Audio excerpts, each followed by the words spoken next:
Hello guys. Hindi ko alam kung paano ako magsisimula, no? Pero, ito sisimulan natin ito. Yung kwento ko ba na saglit lang ito. Mga ilang minuto lang, no? Tuturo ko lang kung paano maging matatag, kung paano lumaban sa pagsubok.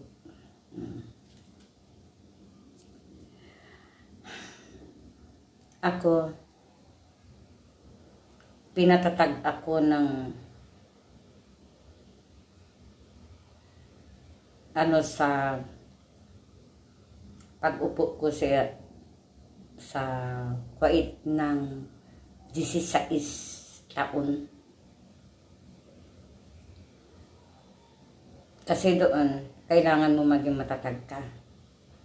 Kahit anong pagsubok dumating doon sa'yo, pakatatag ka pa rin. Pinapatatag ako ng panahon, pinatatag ako ng lahat ng dumating na pagsubok sa buhay. Kasi ginawa ko yung tuntungan ko, yung yung mga karanasan ko.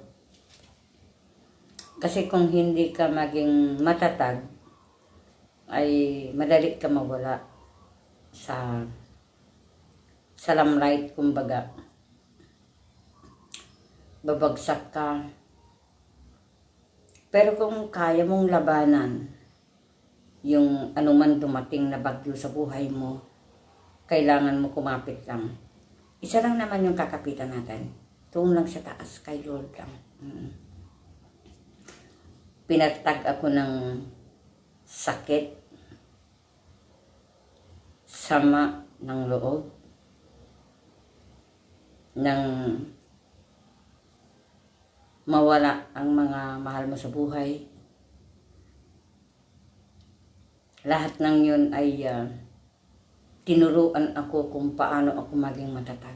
Kaya ngayon mag-isa ako, wala akong kapatid, wala akong anak, pero hindi ako nagsisi na hindi ako binigyan ni Lord ng isa man na kahit isang anak man lang. Pero okay lang yun. At least andito pa rin ako, nabubuhay.